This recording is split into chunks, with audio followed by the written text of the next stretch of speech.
There's one thing missing from this West Virginia offense, and Rich Rod is bound and determined to get it done. We're going to talk about it here today on Between Ears.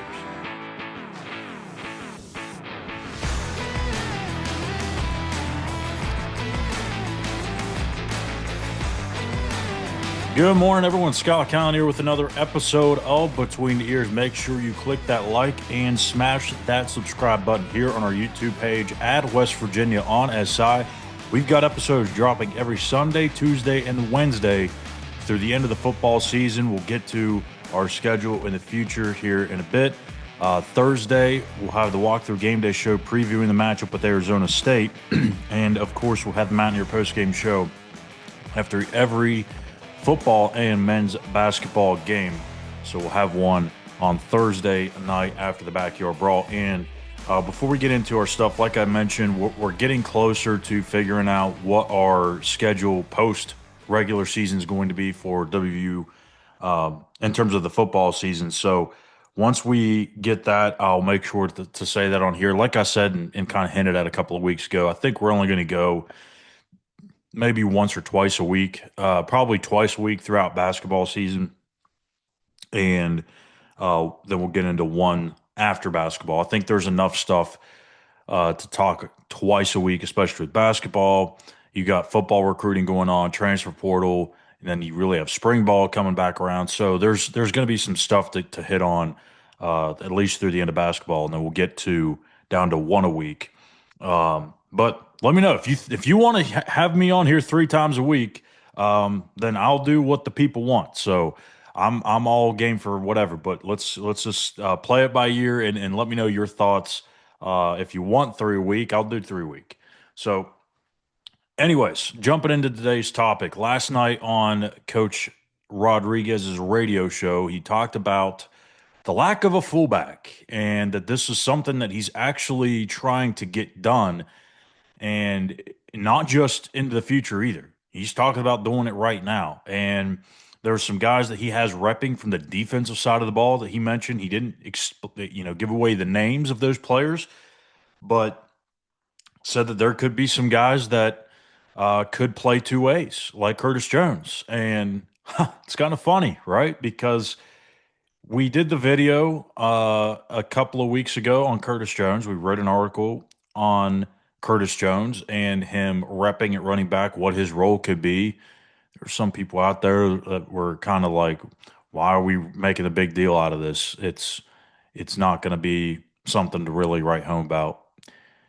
Yeah, and then Curtis Jones goes and scores 2 touchdowns on 3 carries on Saturday, pretty much helping West Virginia to beat Colorado. So, yeah, when a player takes reps at a position that is not his and it's on another side of the football, it's worth talking about.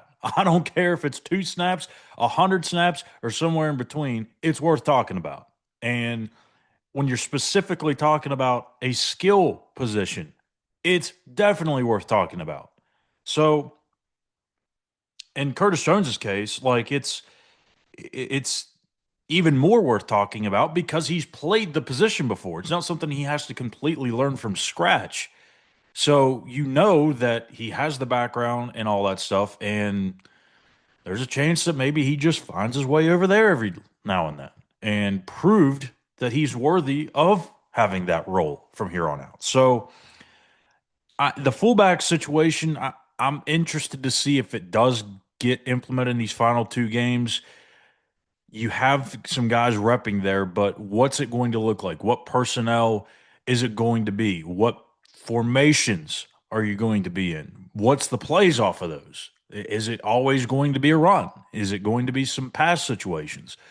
He said that he probably wouldn't have the the confidence to turn around and hand the ball off to one of those guys just yet, but probably could throw some different looks in there and to try and help in the blocking aspect of it. So he's looking for guys that are really eager to kind of stick it in there and be a part of that group up front trying to mow people down. And he feels like he's got a couple of guys on the defensive side that are willing and potentially able to get the job done. And then he also talked about in the offseason, he's really looking to bring in two fullbacks. Now, is that going to be guys that have pretty much played fullback their whole high school career? Probably not. There's just not too many of those guys out there. But you're looking at tight ends, you're looking at maybe linebackers, some defensive ends that have that type of body, maybe that aren't going to live up to, being able to play at this level because they're, let's say, 6 foot, 250 pounds, and it's just not probably going to work out for them as a defensive end. But maybe they could play fullback. Maybe they have that physicality to them, and they have the strength to do it. They move well enough. So there's going to be a couple of different ways that you can get some fullbacks on this roster, and it seems like he's bound and determined to get it done. And the main reason why he wants to get it done is because he wants to punish people and hurt people, is actually what he said. But when you go back to when Big O was in uniform and was running wild with Pat White and Steve Slayton and all that gang, the thing that really, in my opinion, and I'm not just saying this because, I do shows with Big O, and, I'm not trying to blow smoke up, as you know what, but the one thing that really set over, or that really put that offense over the top, in my opinion, was the fact that you had a big guy like that was not only physical, but that could also run the ball. Now, I'm not saying he was the straw that stirred the drink. So, no, I'm not giving you that much love, though. But he was the X factor, right? You had the elite dual threat quarterback in Pat White. You had the speedy, fast, twitchy running back and Steve Slayton at running back. He was one of the best running backs in the entire country. So those two were the guys that really made that thing go. But for Big O, he's the guy that really kind of made it even more difficult for defenses because you had to respect what he could do in the run game when he did get the ball. I mean, just look at the Oklahoma game, for example. I mean, a big man running down the sideline, running away from Oklahoma defenders, like that's impressive. The run that he had against Rutgers, hurdling over somebody, like that stuff really, really kind of put that offense in a different space because it's one thing to go to have to worry and defend an elite dual threat quarterback, an elite speedy running back, but then you put in this big physical guy that is like the perfect balance to what they had with all that speed, and yet he could still run and pound it. That's the thing that really wore some defenses out, even though he didn't get a ton of carries. But that's what Rich wants to do. He wants to just run you east and west all day, just wear you out with your speed. And when you get to the third and fourth quarters, there's going to be times where he just wants to hammer the ball in between the tackles and just wear you down and grind you down. Right now, they don't really have that. And you can do that with a natural running back, whether it's a 225, 230-pound guy, but they don't have that right now. Hence why Curtis Jones is taking reps and now receiving carries in games. Yes, it's worth talking about. So I think there's going to be maybe even a running back in the future that they go out and get and say, you know what? We've probably got enough backs, but we'd love to see if you could fill this fullback role for us. And it's not going to completely knock you out of the running back rotation because you're going to get some carries. And heck, you may even line up as the back in some sets. So I think there's that you can recruit to as well. But to get back to that physical brand of football that Rich wants to play, you got to have a guy like Owen Schmidt on your roster. Now, those guys just don't fall off trees. They don't just land in your lap. Like it's just not. It's not easy to find those types of guys, but they are out there, and they're not always going to be, Owen Schmidt type of production either. They're not going to maybe run the ball as well as he did, but if you can at least get the blocking aspect out of it and just really muck it up front and just pound people inside, then you're going to find some more creases in the run game. Because right now, like Dior Hubbard, he is the exact definition of hard edge. to me, because you look at his stats and it's like nothing blows you away, right? Like 3.5 yards a carry or whatever his average is per touch. And it's just like, eh. But if you watch the games and you go and closely watch these past 2 weeks, that's hard edge.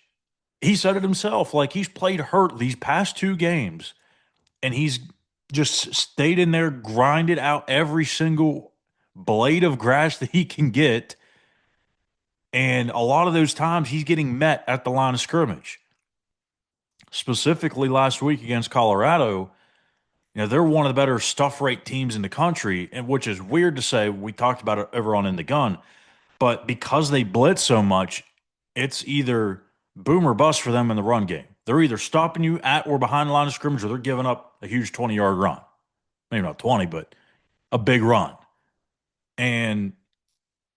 But Houston, like, you had some moments where you thought you'd pop a few, but the O-line just couldn't really climb to that second level and really open things up. You get a fullback in there, you get better offensive line play, all of a sudden you're cooking with something. So, yeah, there's going to be, I think, and maybe there is already one on this commit list. I think there very well could be one of these guys that's already committed to WVU that could fill this fullback role.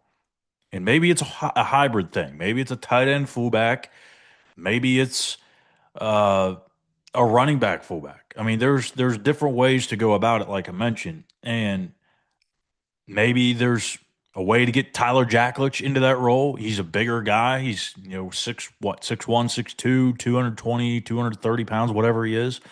Maybe he can grow into that role into the offseason. There's ways to get there, but I'm telling you, folks, not every offense needs a fullback, and I'm not saying this one absolutely has to have a fullback, but it would sure be nice to see a fullback in this offense because it can really open some things up in the run game. It really, really can. If you have a player in mind on the current roster, I'm not asking you guys to go and try and figure out which recruits could be, because I think some of you probably don't have the knowledge of who's even committed at this point. I mean, that changes every day. But of those that are on the roster right now, who do you feel like could maybe fit into that fullback role? Is it like a Ben Cutter or a Ben Bogle or somebody on the defensive line? Who fits into that role?